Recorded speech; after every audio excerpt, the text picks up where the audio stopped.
Não. Foi a bateria de...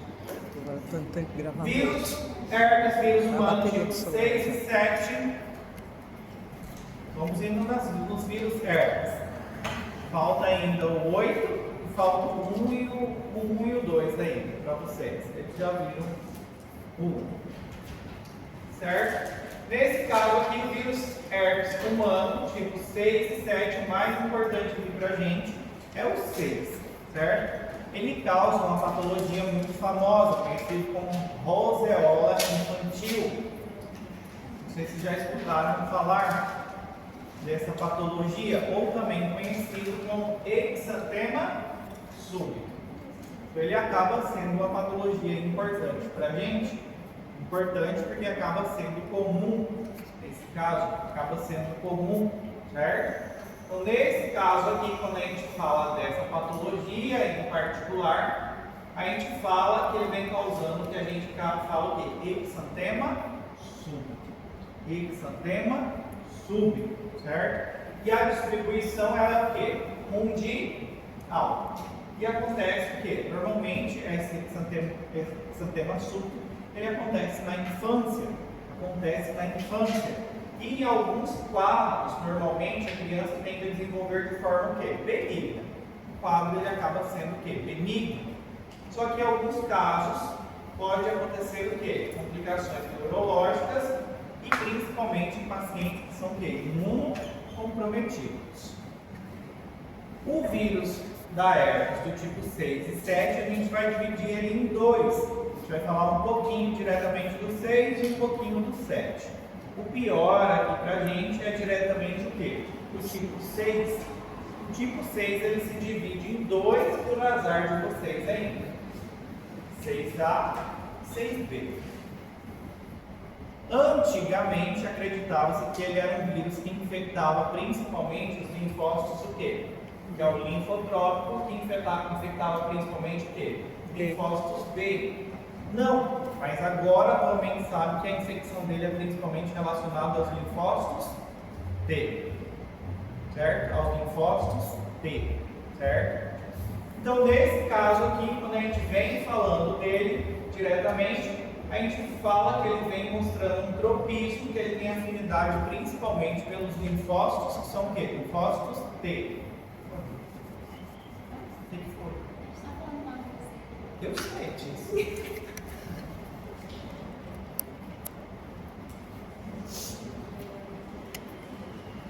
Já detectei já. O vírus diretamente da herpes, o herpes vírus do tipo 6B, é diretamente o principal de causar o exantema súbito. Exantema súbito, a roseola infantil. Então não se esqueça que é o tipo 6B. Tipo 6B é que causa diretamente o exantema súbito. Já o 6A não está muito associado que a algumas patologias em humano. Então, o que é importante que vocês se recordem é diretamente o 6B, que causa diretamente o exantema súbito. É importante vocês se recordarem disso? É importante vocês se recordarem disso. Lembrar diretamente que a relação, principalmente aí, é com 6B, certo? Ele, principalmente, ele é considerado o quê? O principal causante do exantema súbito. O 7 também tem relação, causar exantema súbito, certo? E aqui, o 7 também está associado a alguns quadros de convulsões febrios também em crianças também. O A, a gente já viu que não tem o quê? Uma associação tão importante, não vem dando tanta importância para o vírus herpes do tipo 6 e do tipo A, certo? O que a gente tem que se recordar que é muito importante aqui, que é uma infecção comum em todo mundo, principalmente durante a infância, certo? E a transmissão acaba acontecendo de que forma? Contato de uma pessoa para outra, ou seja, contato ali conversando de um para o outro, contato íntimo, certo? E normalmente, a maioria dos nossos indivíduos, eles se infectam antes de 2 a 4 anos de idade. 2 a 4 anos de idade, normalmente eles costumam o quê? Se infectar. Então acontece a nossa população aqui, que vem acontecendo os quadros diretamente de exantema súbito é diretamente o nosso paciente que pediátrico. A forma normalmente de transmissão do vírus da herpes do tipo 6 normalmente é através de quê? Saliva, secreção nasal, certo? E aqui pode acontecer o quê? Secreção genitais também de mulheres o quê? Embaraçadas, grávidas também. Então elas podem transmitir de que forma? Intraparto e intrauterina também pode acontecer. Essas duas formas também, certo? Aqui o que fala? Que a reativação durante a gestação acaba sendo frequente, certo? Isso explica diretamente o modo de transmissão intrauterina e isso muitas vezes pode se apresentar de forma mais grave. O 7, normalmente o tipo 7, quando a gente fala, ele normalmente já foi isolado onde? Da saliva de alguns adultos saudáveis. Então aqui normalmente a transmissão acontece o quê? Por ambiente, contato de uma pessoa com a outra. Mas não há documentado infecções de forma congênita. Então quem causa infecções de forma congênita é o tipo quê? Tipo 6B. 6. Muito bem, certo? Então, a diferença principalmente é que o 6 pode causar o quê? Infecção congênita e o 7 não tem associação de causar infecção de forma congênita. Quando a gente fala de tropismo, nós já falamos que é tropismo. Tropismo celular, ou seja, afinidade. Quando a gente fala do vírus diretamente do tipo 6, ele tem afinidade principalmente pelos linfócitos o quê? Principalmente B, mas tem afinidade principalmente pelos linfócitos T. Pelos fibroblastos também, megacariócitos também, e pelas células do sistema nervoso também. Ele tem o quê? Afinidade, ele pode ter afinidade também, certo? E aqui a principal porta de entrada, a principal forma de contágio acaba sendo o quê? Trato respiratório, porque ele concentra muito bem aonde? Nas amígdalas. Então, conversando ali diretamente, a pessoa pode acabar levando o vírus para outra pessoa. E isso acontece principalmente onde? Em crianças. Agora, quando a gente fala do tropismo tecidual, ele gosta principalmente também do quê? Do fígado, gosta do sistema nervoso, gosta das glândulas salivares também, que é uma forte fonte de transmissão aqui, que é onde normalmente falando em contato, você acaba levando. E também causa o quê? Pode afetar também células endoteliais, o endotélio também, certo? Isso aqui somente relacionado ao vírus o quê? Do tipo 6. Tem tanto tropismo celular, por essas células em particular, e principalmente por esses o quê? Tecidos também, certo? Latência. Onde ele pode ficar latente? Normalmente o sítio de latência do vírus da herpes do tipo 6, ele gosta de ficar latente onde? Principalmente nos monócitos e nos macrófagos. Ali, principalmente, ele gosta de ficar de forma o quê? Latente. Nessas células madres também, que são chamadas CD34+, aqui, principalmente, e pode afetar, ou seja, causar algumas complicações, principalmente em pacientes diretamente o quê? Que vão fazer algum tipo de transplante. Aí, principalmente. O tipo 7. Aqui as células principalmente que ele vem afetando é o linfócito o quê? CD4.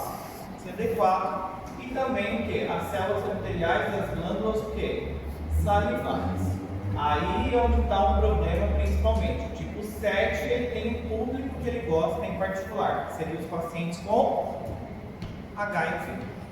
Paciente com HIV e o paciente o quê? Com HIV por causa do que está afetado no HIV? CD4, certo? CD4. Que órgão normalmente, ou seja, que tecido que ele gosta de afetar? Principalmente pulmão, pele, glândulas mamárias, fígado e amígdalas também, certo? Ele gosta mais de causar o herpes tipo 7 quadros respiratórios no paciente, certo? Seguimos. Já estão cansados?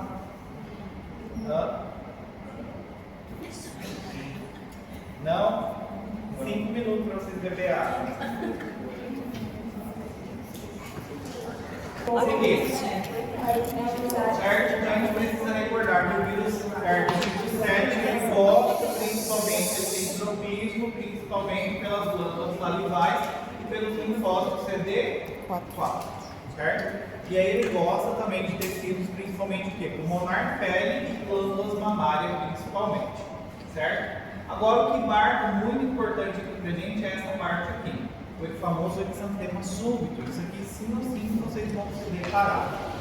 O exantema súbito ele é mais frequentemente causado pelo tipo 6. Qual tipo 6? A ou B? B. Muito bem, certo? E pode acontecer em crianças de 6 meses a 2 anos de idade, que é mais comum nesse período, certo? E quando a criança ela é imunocompetente, ela tem imunidade, cursa de maneira mais que de forma benigna, certo? O que acontece quando para você saber que a criança tem um exantema? O exantema súbito, que é característico dessa patologia. Porque a gente falou do parvovírus e já falamos das características do parvovírus para vocês recordarem, para diferenciar. Aqui a criança ela tem uma fase que a gente fala o quê? Febril. Uma febre altíssima, de 39 a 40 graus. Que isso, inclusive, um dos piores aqui, o problemão que pode acontecer com essa criança, ela ter um quadro até mesmo de convulsão. A complicação aí é que ela pode convulsionar. Então aqui o pior é que a criança começa com febre alta, de forma muito súbita, e dura aí um período de 3 a 5 dias, certo? Não tem nenhum outro foco de infecção aparente, não tem nada, a criança só apresenta o que? Mal-estar e linfadenopatia de forma ainda muito leve, mas o que marca aqui é aquela febre sem nenhum tipo de foco, febre alta, sem nenhum tipo de foco, é que o médico não vê nenhum foco infeccioso nessa criança, ela só está tendo o que? Febre muito alta, certo? E isso aí é característico, já que marca diretamente. Depois, qual que é a segunda característica que marca? Que vem uma fase exantemática ao ceder a febre. Essa fase exantemática é que aparece o quê? Várias manchinhas pelo corpo da criança. Ao ceder a febre, é o clássico, aparece o exantema. Cedeu a febre, aparece o exantema.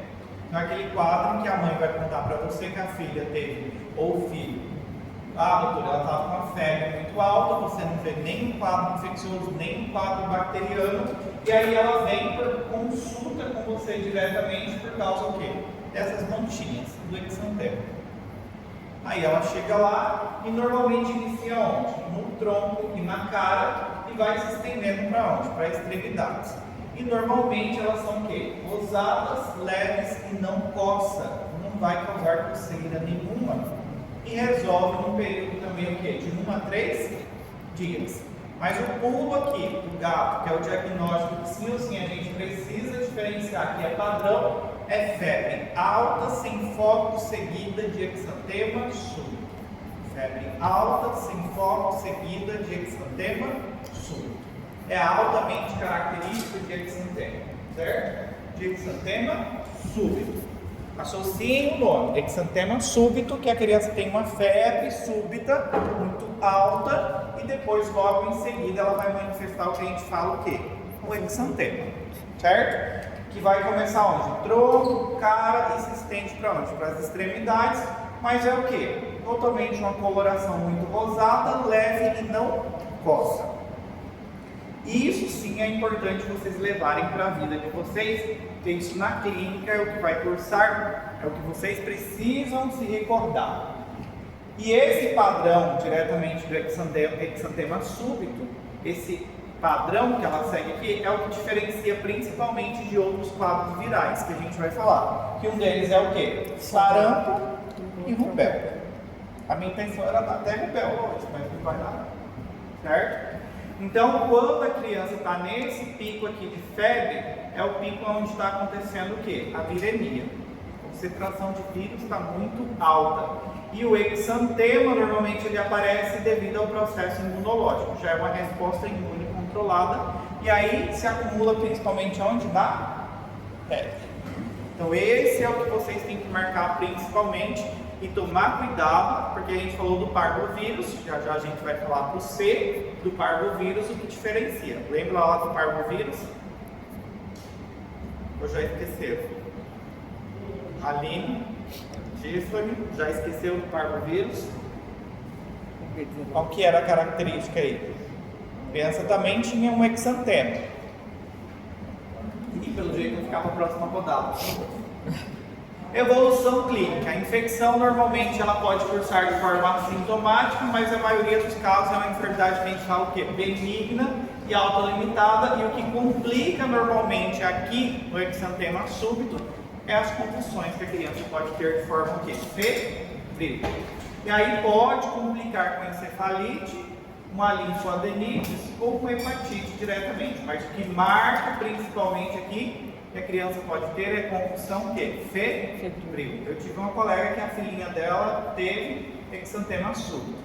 E o que marcou diretamente, inicialmente, foi o quê? A febre muito alta, altíssima, sem nenhum foco de infecção, nada, e a criança chegou até mesmo o quê? A convulsionar. E aí ela tinha o quê? Que fazer de alguma forma abaixar diretamente o quê? Essa temperatura. Depois passou essa febre e surgiu o quê? As manchinhas pelo corpo, o exantema. E o hemograma não dá nada. Hã? Hemograma não dá nada, PCR... Hemograma pode dar uma linfocitose. PCR pode dar um processo inflamatório, se não é específico. Doutor, Você pediu específico para isso daqui. Hã? Mas fora isso aqui a gente só usa o quê? O diagnóstico é totalmente o quê? Isso aqui a gente não precisa de exame de laboratório. O diagnóstico muitas vezes aqui é totalmente o quê? Clínico. Diagnóstico clínico. Que é K, mas tem estrelinha. Sempre que você vê a estrelinha assim brilhando, é que pode ser que tenha um caso clínico, é assim, né? Entendeu? Marcando. Infecções em adulto, normalmente, em adulto, quando acontece o quadro, é muito típico de parecer com quem? Com a mononucleose.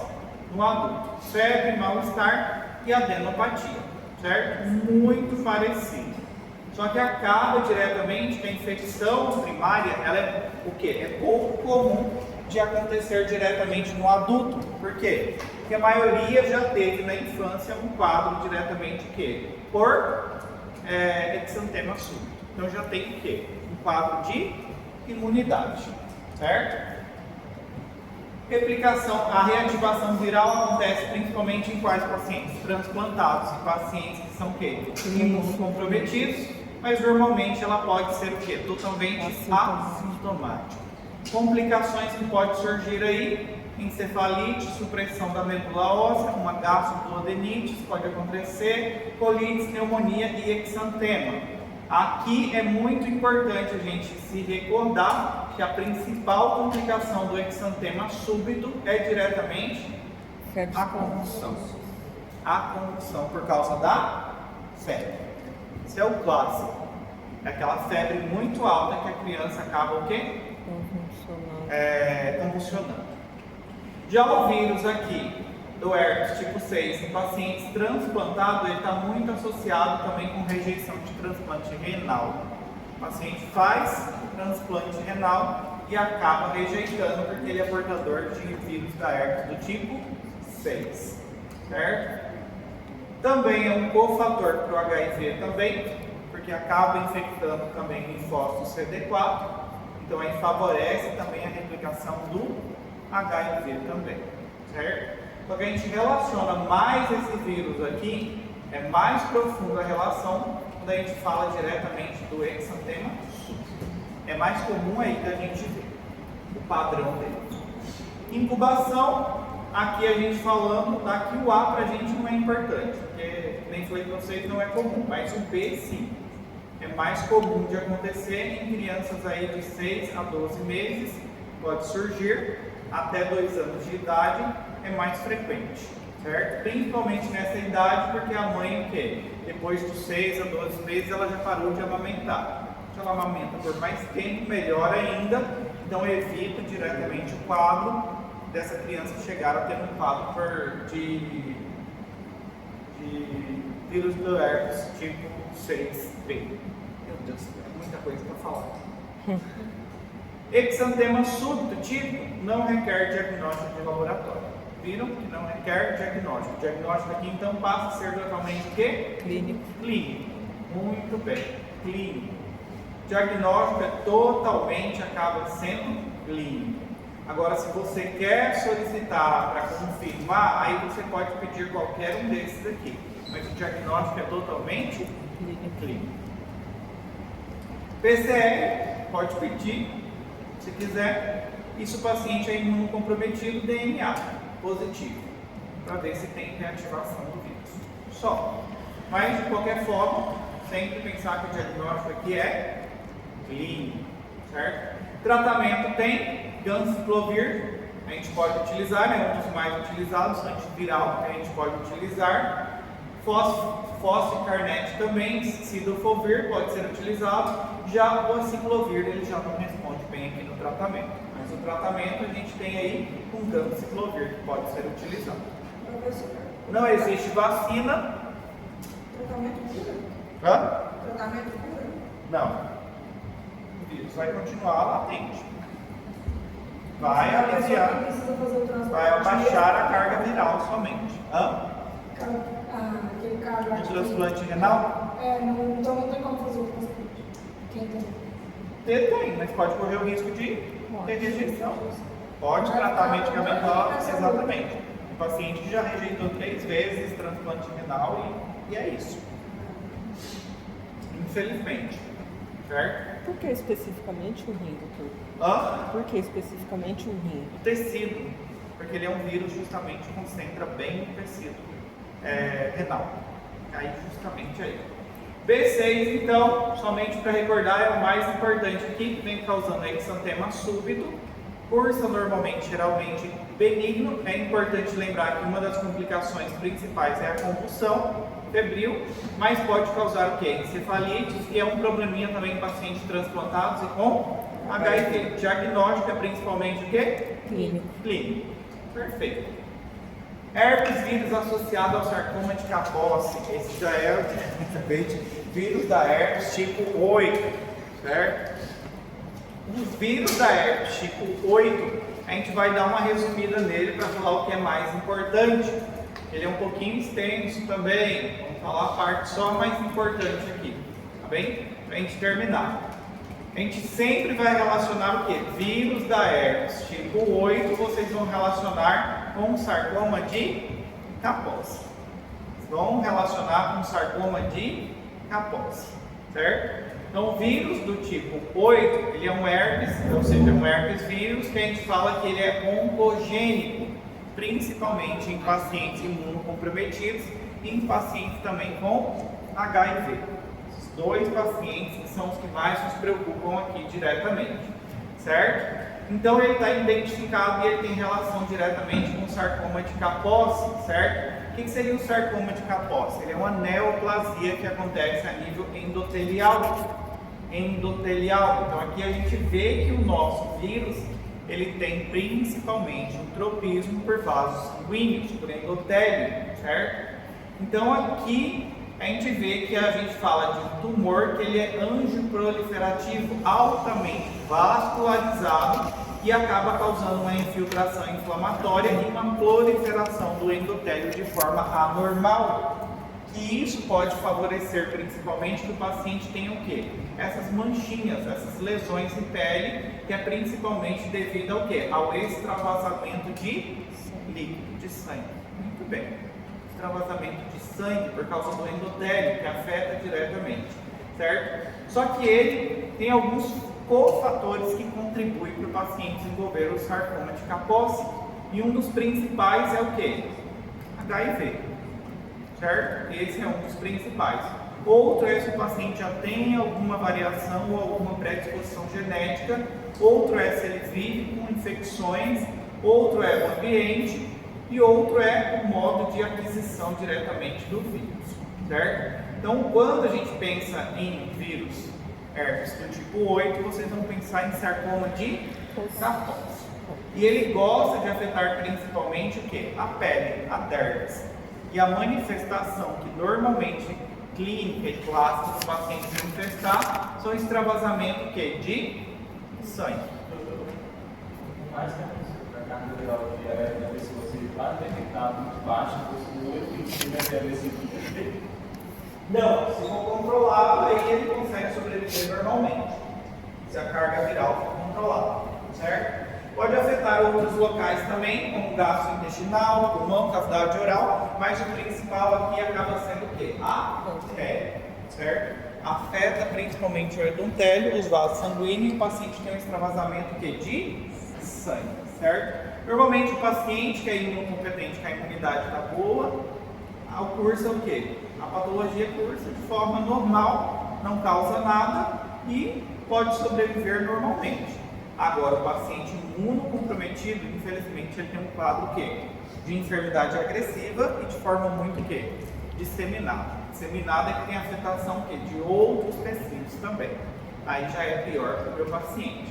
Então, de forma cutânea, observem como que ele vai manifestar. São aspectos de pápulas, violáceas, placas infiltradas, alguns tumores com formação de úlcera também, esse que começa a escavar, esse tecido começa a escavar também e começa a apresentar ulcerações também.